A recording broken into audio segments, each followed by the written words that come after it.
Hey listeners, welcome to an episode of Voices of Nature. Today we are going to be talking about indigenous compensation programs. What's been done, what's working, and more compensations that hasn't been met yet. I'm here with Tribe Leader Lee to talk about this issue. Tribe Leader has been a part of the indigenous community for many years. Thanks for joining me, Tribe Leader Lee. Yeah, same here. Thanks for having me on your podcast. This is such a vital topic, and I think it's very important that we break it down so it's clear, but let's also not skip the nuance. Awesome. Let's start with the compensation programs that already exist. First of all, land use compensations, like logging ban payments. Can you explain who this affects and how this works? Sure, yeah. So the indigenous communities, they have reserved land, and when the government imposes legal restrictions such as a ban or logging to protect the environment, it limits how those communities can use their land. And to make up for the loss of the use, the government pays the indigenous landowners. The rate of how much they are getting paid has actually grown quite a bit over the amount of time. It started at around 20,000 per hectare, and now it has grown to around 60,000 per hectare. And so the total budget for this program has also expanded significantly, which, to be honest, is quite nice. But the catch is that there are still ongoing disputes about whether the funds are being used properly every year. The Uh, transparency is a big issue here, and it's not just about the number going up on government papers, but also making sure that the money is actually used on indigenous in Taiwan. Wait, quick question. You mentioned like 20,000 and 60,000. Are they in New Taiwan dollars or?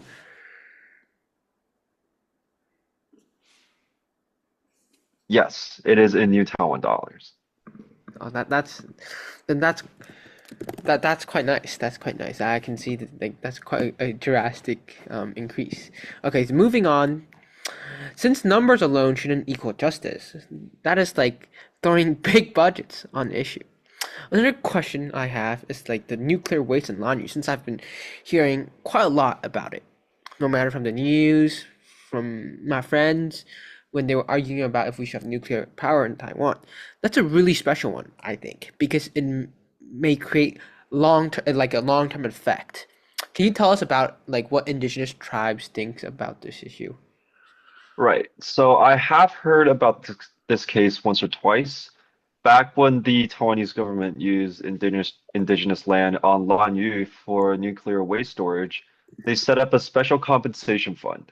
The package included a large one-time payout for the community, but what's rare here is that there are also continuing annual payments. Oh, wait, pause. May I ask a quick question? So, how long does these payment like continue for? Yeah, that's a great question. So it goes for as long as the nuclear waste remains on the island. Most compensation programs are one and done, so tying it to the ongoing environmental and land impact is a huge deal. I also do want to talk about an opposing view, which is that the government isn't targeting specific indigenous lands to throw the waste on. Instead, the island is just sort of the best land for this use under the ROC government. Wait, thank you for mentioning the last part to stay really objective despite being against like throwing nuclear waste in land use. I really like the objectivity. I think it is really important to weigh out the pros and cons when we talk about this issue. Let's shift to like transitional justice.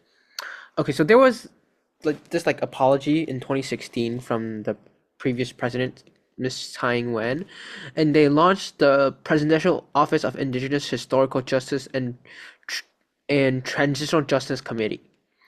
I don't know if you're aware of that, but that sounds like a major step to me. But I want to know like how effective actually is this committee? What did they do? Did they actually help you guys?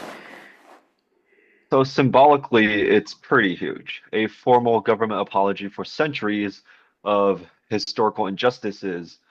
But the problem is the committee itself lacks real teeth. It doesn't have a strong legal mandate to enforce its recommendations, and there are no clear timeline for action. And so while they're supposed to investigate past wrongs and compensate, the process has actually been really, really slow.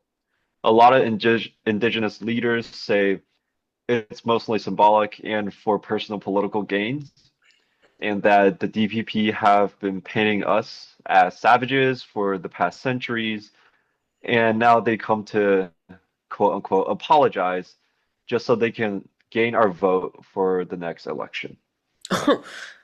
That's such a common issue with these kinds of committees. It's basically symbolism without substance, just like politics without an actual sincere apology.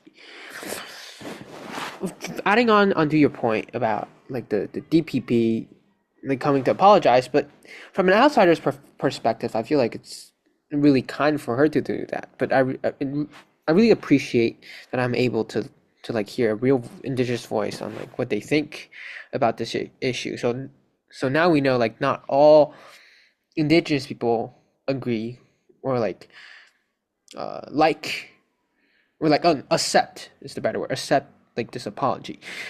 So what about cultural and education support?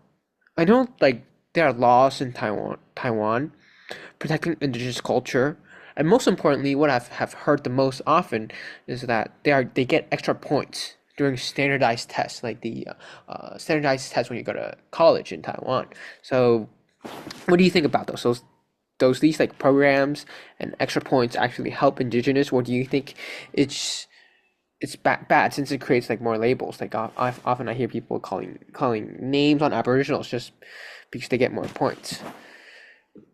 Right. So it's definitely a positive step for sure.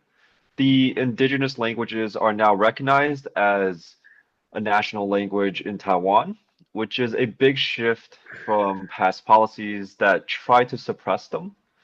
The government also provides subsidies for things such as language, documentation, teaching programs, and cultural preservation sub projects. Especially the Hualien local government, local mayor Xu Zhenwei and ex-mayor and current Congressman Fu Quinchi have done so much for us, for example, hosting massive festivals. But compared to the central government, the local government did significantly more to help us. Now, shifting to the topic of extra points for standardized tests, we have been constantly attacked about it for the past century. People drop comments such as, "You're only here because of the extra points." And it is both really sad and very unacceptable.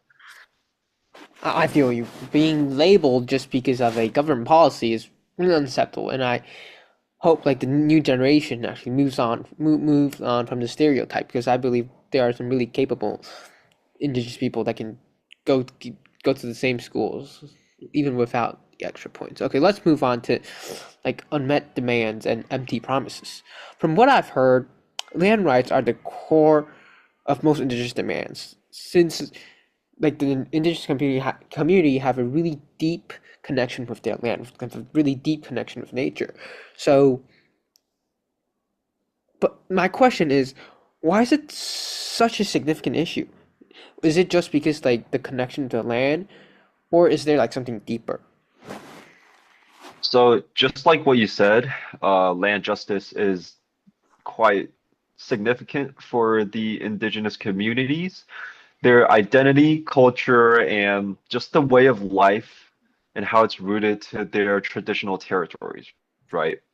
And as of right now, Taiwan's laws define the traditional territory only as state-owned land, and that excludes all the ancestral lands that were not taken historically and are now privately owned. So even if a community can prove that the land was stolen from their ancestors, they have no legal claim to it.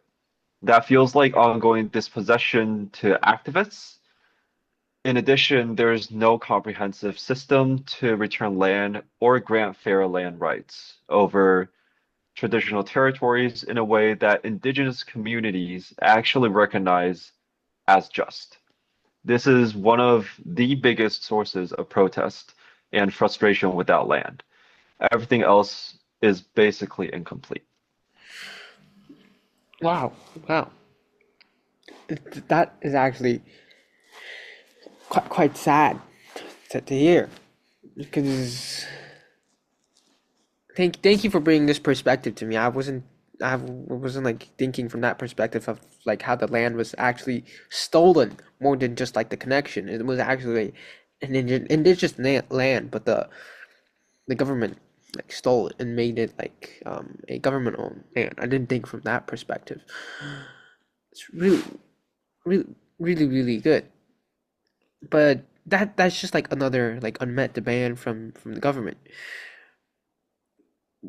Why don't you guys just go in and just like live on the land? Like why does like government recognition like matter so much? So as of right now, there are 10 plain indigenous groups in Taiwan that have not been recognized by the government. And so what that basically means is that they are excluded from almost all the rights and protections that recognized tribes do get. So that includes things such as land use compensation, cultural subsidies, political representation, and access to healthcare or education programs. And now these groups have been advocating for legal recognition for years, but it still remains unaddressed. It's a huge gap in inequality since only some tribes get the right to have their own tribes and many do not. And there are still other key demands too. For example, the return of cultural property and ancestral remains. So universities and museums in Taiwan have been holding indigenous ancestral remains or sacred culture artifacts for decades. And that is often without consent of the communities they belong to. So there have also been protests about this, but because of the money these artifacts bring, people have not been addressing it, and they've been constantly ignoring it. That's quite an important issue. I just want to add on because from my research, I've been seeing like these government not like recognizing.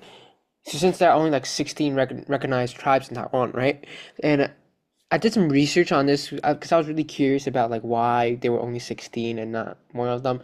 Then I later found out it was because uh like issues within indigenous community since like the the amount of resource they get is like the same, and when you add like more tribes, each tribe gets like less resource from the government. So each tribe is actually like competing with the other, and the government isn't willing to like add more budgets, so more so people can get like more resources to like rebuild a community, which I feel like is something the government can work on in the future.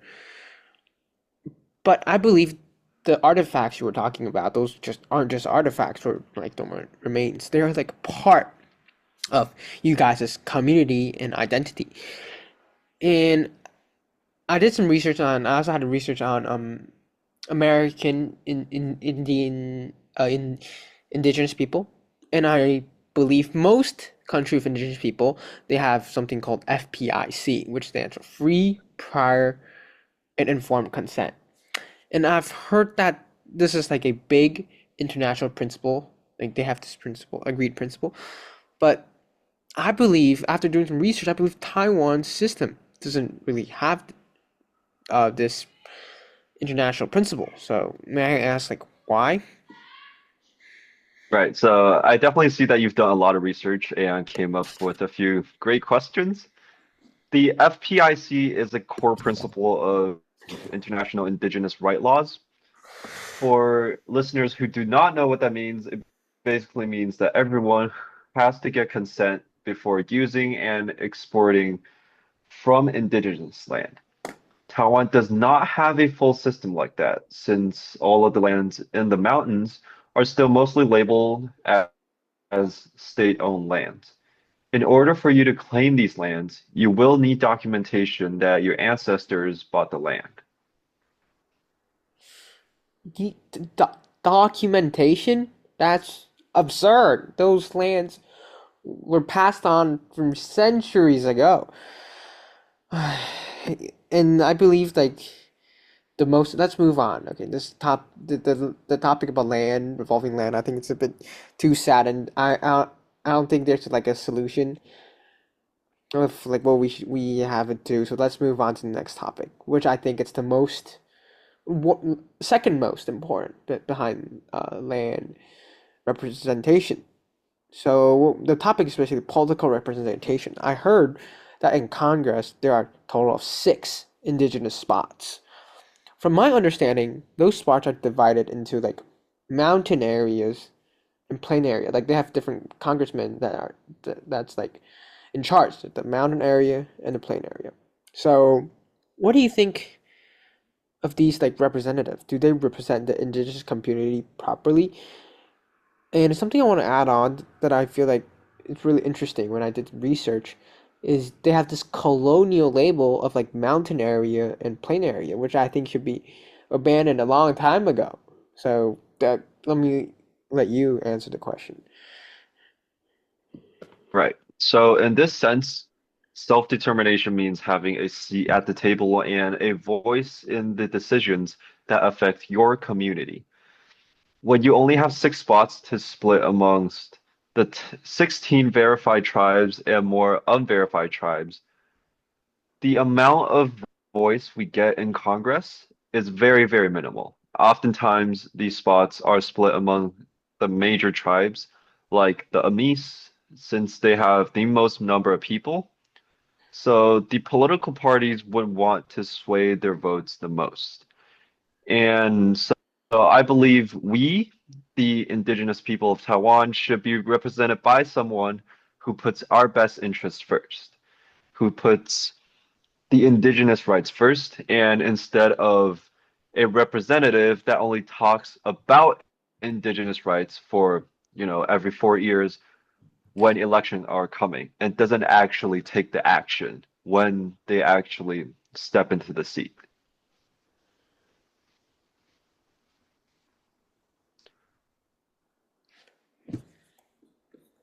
Okay, so to kind of wrap this up, there are some positive programs in place, some positive land use payments, and also some positive compensation in Lanyu. Lastly, some positive cultural and language support. But as a whole, they are relatively incomplete. And the unmet demands on land rights, legal recognition from Pingpu groups, FPIC, you know, the repatriation of cultural property and equal political representation are about more than just compensation. They are rather more about genuine justice. Exactly. I think thank you. I didn't even ask you to wrap it up, and you wrapped it up. Thank you. So and yeah, I completely agree. I don't think this is just about indigenous issue anymore. I think it is a justice issue for everyone. I believe everybody on like this island should get the justice they deserve to have. We shouldn't let like DPP politicians constantly use indigenous right as a political tool that's brought up every 4 years and hidden away immediately after the election. Listeners, if you want to support, start by amplifying indigenous voices. Go to the villages, go to the tribes, go to find leader Lee, and learn about indigenous histories, and most importantly, advocate for policies centering their rights. For example, the gun rights lawsuit that the indigenous people is having with the court. I believe this fight isn't over. Thanks for tuning in for today. I think that's like all the time we have today, unfortunately. And thanks for hopping on our podcast with our listeners today. tribe leaderly. Yeah, of course. Feel free to ask me if, any more questions pop up about indigenous tribes in Taiwan. Thank you. Well, I'll make sure to get you back to record another episode. That's basically it. Thank you.